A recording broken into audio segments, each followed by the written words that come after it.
وکیلان گرامی، در حقیقت امروز سرحد با جمهوری اسلامی افغانستان بسیار تشویش آور است. از آنی که در حقیقت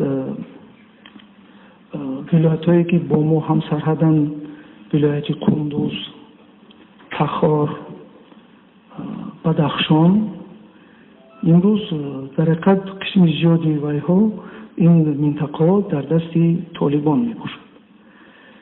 از این رو ما پیشنهاد کردیم ساختاری نوی کشمای سرحدی اویدی مستحکم کردن سرحد دولتی وابسته به این تأسیس دادیم گروه های رزویدکاری مخصوص اویدی باز هم مستحکم کردن خط سرحد.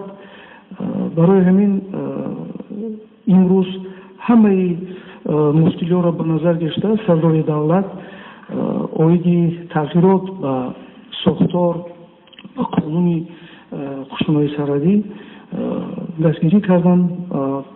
ما امروز آماده هستیم از آنی که وضعیت امروز ما با خبر هستیم و کوشش به خرج داده ایستادیم که سرحد دولتی رو همه طرفه محافظت نماییم.